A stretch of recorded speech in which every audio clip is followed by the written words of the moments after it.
What's good, Slice?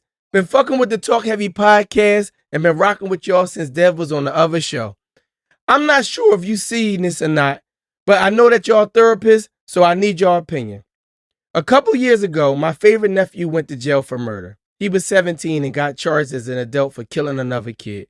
He was a good kid growing up, but when he hit them teenage years, shit went left.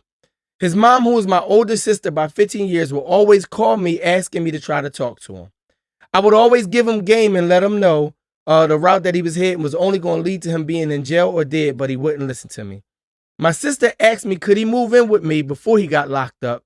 But I told her no because I didn't have room and I have a family and a life of my own. When he killed that kid, I kind of blamed myself because I felt like maybe if I had let him move in, he would have had more life to live and I could have saved him. Fast forward to 2025. Me and my sister don't really talk no more, and I just recently started talking to my nephew again. I've been trying to be in his corner, putting money on his commissary, just showing him that I'm there for him. But he be saying a lot of delusional stuff like, yeah, I'm going to be home soon, or yeah, I'm going to get my time reduced. But in my mind, I'm thinking, no, little nigga, you committed murder and you ain't getting home no time soon. The other day, he asked me to send money on his book so he can get some shoes, talking about he's trying to look drippy for the summer. I didn't tell him no, but I don't want to give him no money or reward him because he is sitting in jail. My question to y'all is, am I wrong for not wanting to help my nephew out? He is my family. That was a long joke. So there's one part of something that he said on that joint. He said that he was thinking about taking him into the house, didn't do it. Now he has regret that he might have could have helped him in that situation. I'ma say maybe you could have helped him in that situation, right? That's possible. Wait, is it she or he? Is it aunt? The aunt? No, he had older. It's uncle and his nephew. Uncle and nephew. I could have sworn he said she. He says mom. Oh yeah, the mom is his sister. You might have been able to help him, but then also if you got a family of your own and everything like that. Shit. 100%. In my family, this happened. Some cousins from a cousin from North Jersey came down, moved in, and the influence that came into the crib ended up having my two little cousins in prison for double murder. Was a different type of influence that came in. That we don't really have the gang influence in Camden, but up top they have a lot of that, and that came with them, and they looked up to him and the whole nine, and that was based off of the same thing, trying to give this person a different environment. Like, yo, come down here. We don't really got that kind of influence, but sometimes people gonna bring that with them no matter what. So you can't really beat yourself up on your decision, because this person ultimately might have done whatever they was going to do anyway, and you got a responsibility to your household, your kids, and all of that. And sometimes, like, you know what I'm saying, we as football coaches, you know what I'm saying, you deal with your nonprofit. A lot of times, man, it ain't always about your environment. A lot of motherfuckers grew up Jehovah's Witnesses, was raised by the grandmom, come from 2-parent household, and still wind up being attracted to street shit and be wanting to do street shit. Some people are innately just followers, and they are influenced by the things that's around them, regardless of what their parents showed them or influenced them. It sometimes, man, that street shit is like a drug, and a lot of times, man, it only take is one hit, and especially if you somebody who grew up a certain way and you grew up with strict parents. Once you get that freedom and you get a hold of that street life, it doesn't matter. You could have bought that person in your crib. They would have been shooting your crib up. Yeah. You know what I'm saying? They'd have been just coming to your crib. That wasn't going to necessarily change what's in them. Some people are innately just, they got to find out the hard way. It's like, yo, I could see, put it like this. We talk about it all the time, right? It's like the nigga who sell drugs, right? And they think that they story going to be, they think they going to be the kingpin that got away at the end of the Scarface movie. No matter how many niggas they see die, go to jail, or whatever, they think they are the exception to the rule. They the nigga that's gonna get away.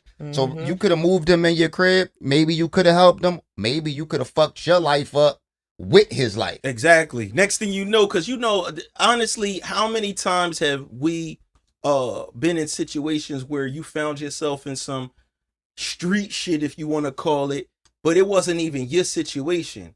somebody that you cool Majority of with, the time. or your family is in the streets, and now they got a problem that becomes your problem because now you came around my crib or my grandma's crib with this. Yeah, now for sure. I gotta respond in a different way. That shit ain't got nothing to do More with of me. my beefs wasn't my beefs. The majority of the beefs that I've ever had in my whole life wasn't mine. It was like, oh shit, yeah, you came to the crib. Oh shit, you put your hands on my sister. Oh shit, you done did something to my cousin. It's like, yo, you really be going to handle other people's shit. Ladies, when y'all cause I'm not saying per y'all and exactly, but I know a lot of women put money on men books, ex-boyfriends, nephews, or whatever. Do you ever feel like it's easier for them to survive in jail than it is for y'all to survive outside of jail? Because I know sometimes I don't be wanting to send money because I look at it like they got a roof over their head, they got food, they got cable. I still gotta pay the landlord. I still gotta go grocery shopping. And I know that might seem selfish, but in so many ways, I'm like, yo, it's a real world going on out here. And like, who you getting dressed for? I mean, but it's also a real world in there. And so sometimes people are looking at, like the point of no return. I mean, I know exactly. I feel like I kind of live this because my sister's in prison and she's been, she was facing life and went down to 30. Now she's in there for 15. And so I look at it like, I can't always answer her calls. I can't always be there to support. And sometimes, I do feel bad if I have to block her number just so I can get through like my work day. The shit, No bullshit. it is tough. I'm on Zooms and she keeps calling me and calling me and calling me. So what other way? I got keep declining? No, I'm just gonna block. And she knows this. I've shared this with her. But there's times when I'm like, damn, she's 10 years younger than me. Damn, what if I would have had her come live with me? Or what if I would have been there more for her? But I also have my own life to live. So I feel like you can't always feel bad. I mean, if you turn your back on somebody, especially when they really do need you, but to what point? Like when it's sucking you dry, you know what I mean? So, I mean, I guess the answer to your question is, you surviving out here. We don't have any, they don't have to work to pay for their rent, right? Because it's provided. Yeah, the depending on how much money you have will depend on the quality of life you have while you're in there. But at the end of the day, you put yourself in there a lot of times. Sometimes people have not, but I mean, you still we still got a life to live. You got to be able to support yourself. I've been locked up, and I'll tell you that. And if I took the times outside of jail where I was at my most fucked up, my most broke, my most poor, I still was living better than I was living when I was locked up.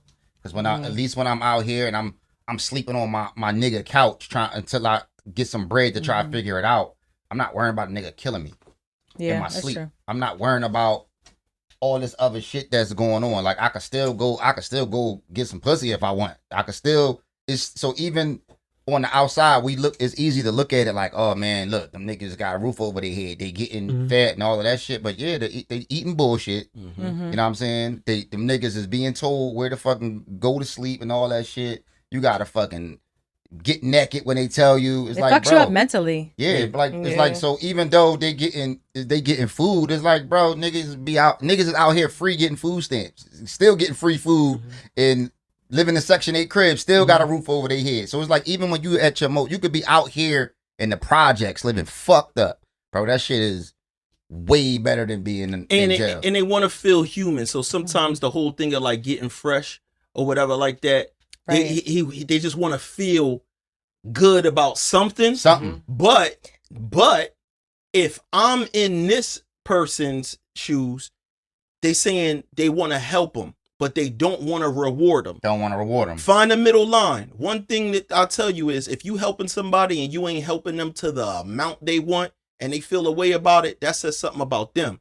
You could say, yo, nephew, I might not understand what's going on in there.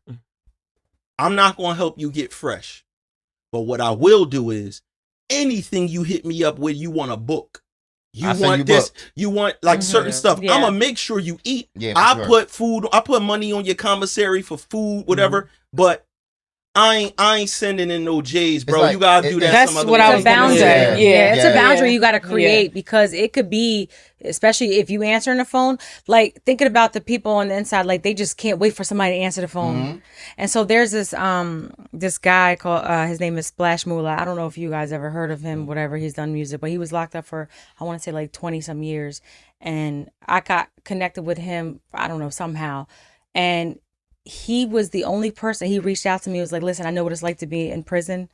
I heard that your sister's story. I want to send you some money to. He didn't even know me off the street, so he's like he kind of shared a little bit about what it's like to be on the other side, and that kind of like stuck with me.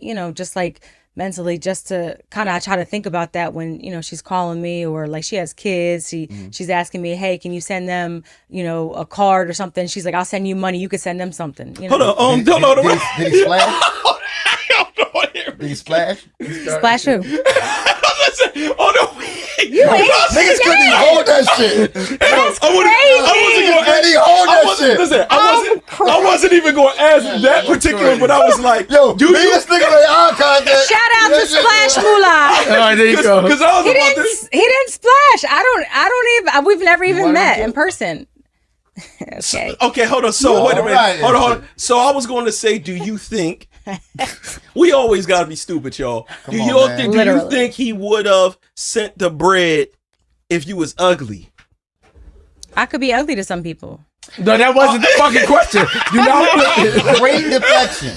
Great deflection. I'm just saying, like, I don't think that's a fair question. So you don't Okay. think he'll fuck you? I don't know. Here we go. All right. Splash Moolah, leave a comment.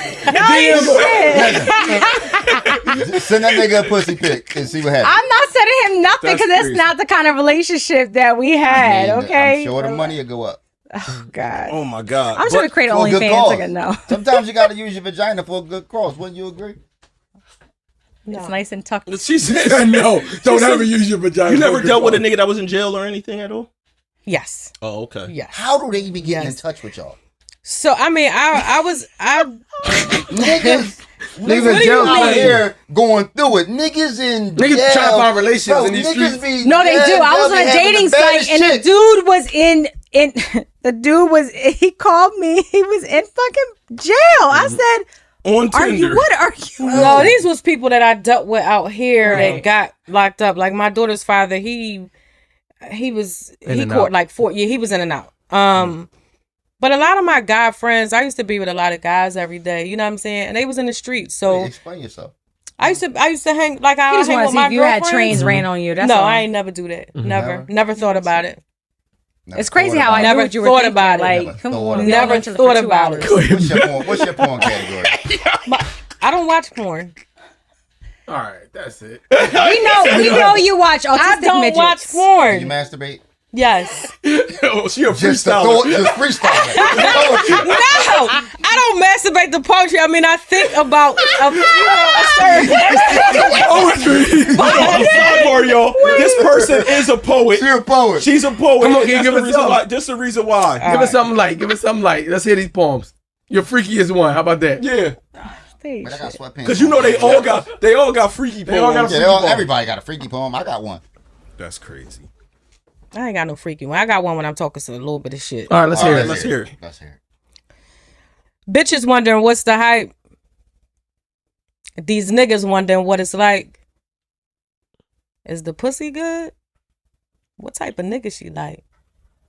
And yeah, I can be freaky, but that all depends on who you asking. How turned on I am, who's the nigga, and how strong is the attraction. I got a lot of love inside of me, and I put a lot of hurt behind me. They say I'm mysterious, hard to gauge. They have no idea who I really am.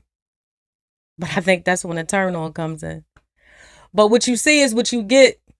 99% of the time humble, but just a friendly reminder that I'm the shit. And I don't want to be in anyone else's shoes. Because I got my own and I like the way they fit. I'm sorry, damn, I forgot to mention that my tongue a little slick.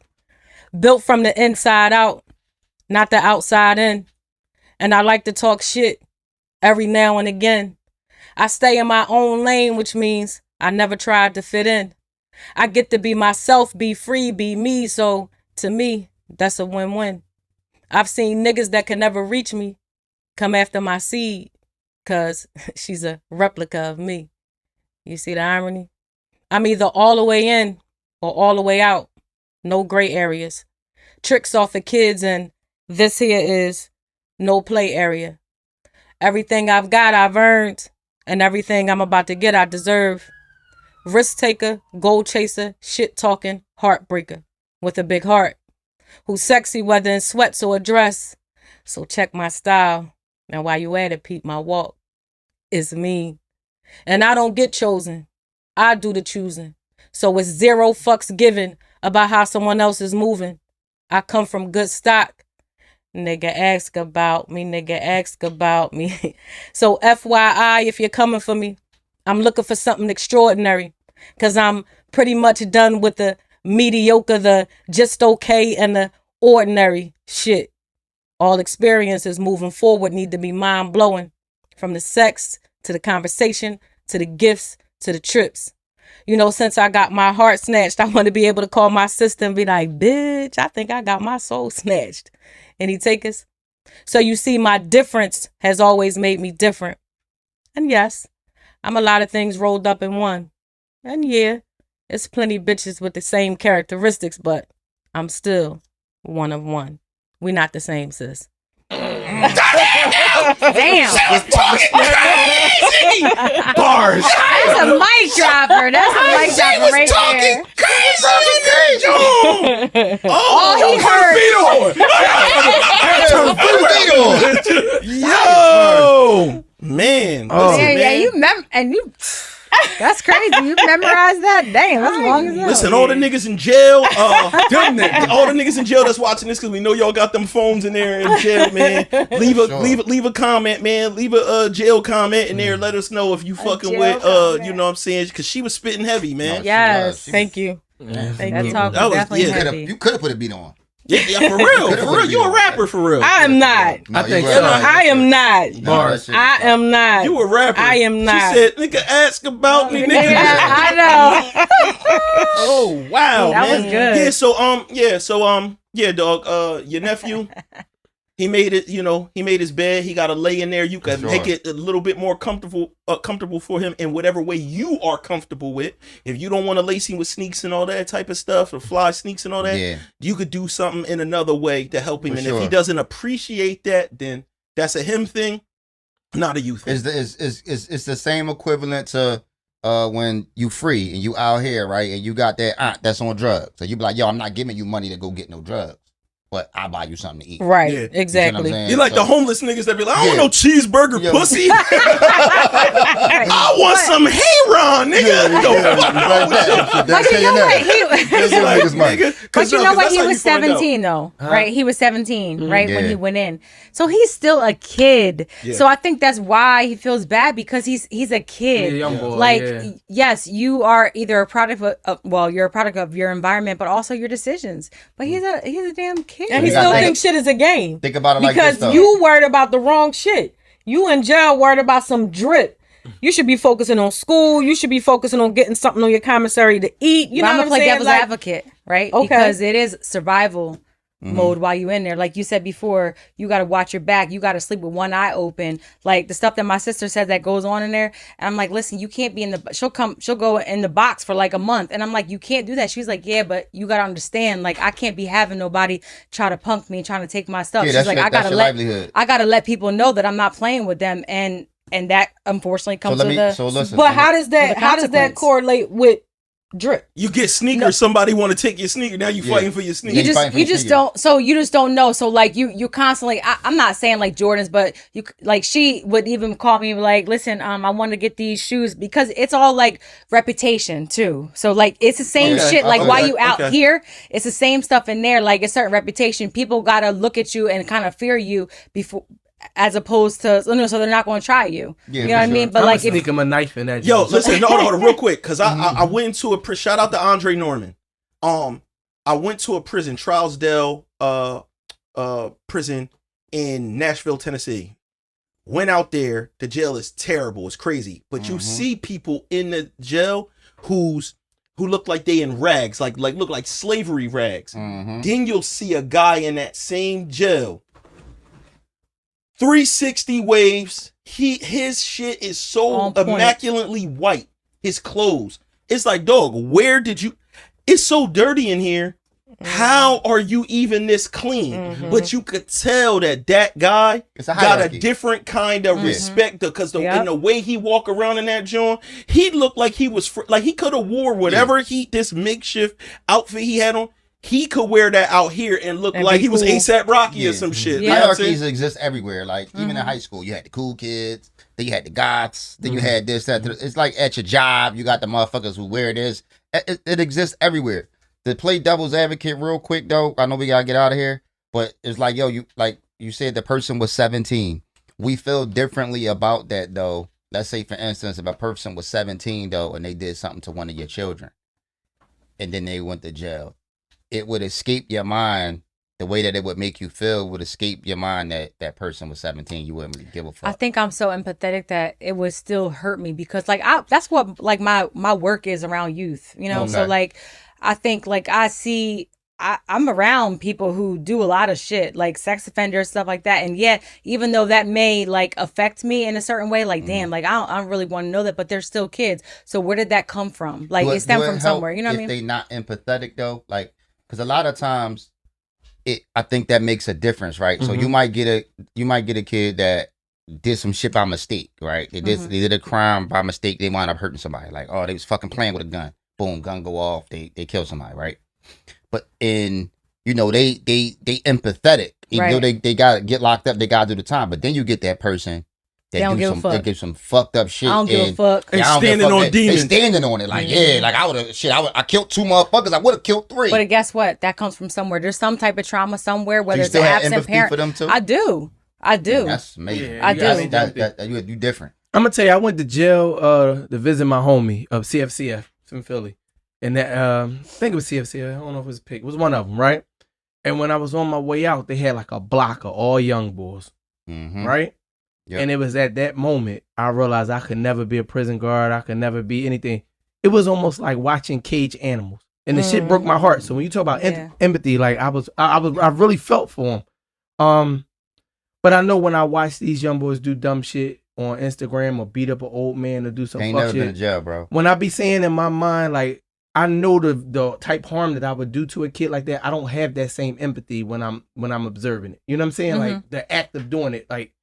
And so I don't know. I play with a fine line of sometimes I feel sorry for the situation. Yeah, sometimes you don't. Yeah, and then sometimes I be saying to myself like I would murder every one of those kids. You know what I'm saying? So I don't know how the brain works, but what I will say is I probably can't get that much bread to my nephew, brother, cousin, anybody who murdered unless they was defending themselves. Bro, let me tell y'all, all the young boys out there, all the YNs that ain't never been booked. Let me tell you something. Let me tell you what's gonna happen to you when you go to jail. Another grown ass man gonna tell you to bend over, spread your cheeks, and look in your ass, and at will. Every time you get a visit, every time somebody come see you, you better hope you don't like it. You going after that? You gonna go get naked, and they going look in your mouth, go through your hair, and you gonna bend over and spread your ass cheeks every single time, bro. There's nothing cool about that shit. It shit is degrading, and it's in a room full of people. It ain't like it's just you. It's you and 30 other motherfuckers in a room, all naked, standing next to each other, and they just one by one going walk past and look in your ass, man. It's hard to get the shit is the crazy. message across to somebody. Like, you're out here in the world saying like, can't nobody tell me what to do. I'm gonna do whatever, and I don't care. You going in there, you ain't gonna do nothing you want to do. That's the craziest You're part. not the toughest. You're being told what to do. You're not the time. toughest. You ain't how you know your switch and all of that shit. You ain't spinning the block in there. You're not the toughest niggas. Niggas gonna it's put hands 1,000 of y'all in there. They're gonna put hands. They know how to fight. Y'all niggas don't know how to fight. Yep. And that's why y'all shooting everything. But anyway, that's a whole nother story. You know liability when you go to jail. Let's say you know how to fight. People is putting diarrhea in fucking bags.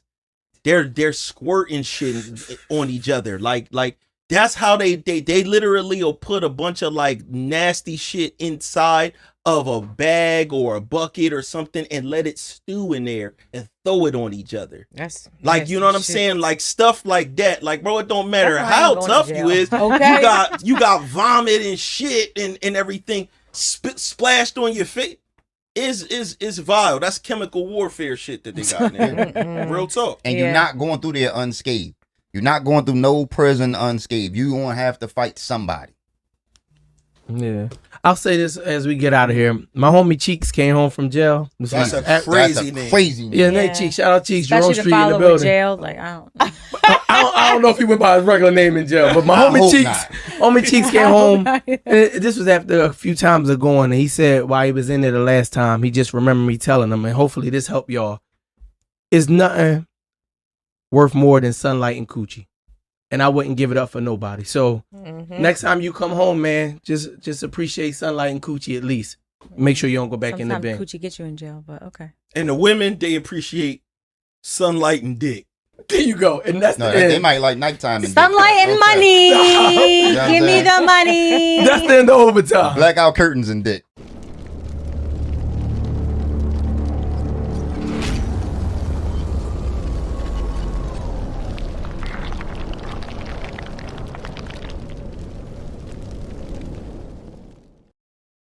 Tired of seeing YouTube and Instagram videos? Well, this is another one. I'm sorry. What you want me to do? Okay, you reach great heights, but is your business truly where it could be? If the answer is no, why isn't video production a part of your marketing budget? I know. This thing right here, it films great video and all of that, but one thing it cannot be is a great production team. Your stories, your expertise, imagine the impact it could have with professional video content. Maybe you're a serial entrepreneur, or maybe you're an interior designer that wants to increase enrollment in their course. Listen, this isn't those advertisements, all the gimmicks. You're not going down some kind of funnel, none of that kind of stuff. All you're going to do, you click the link and you'll hear from somebody from our team. It's that simple. P.S. If you're not trying to invest in your business, then this isn't for you.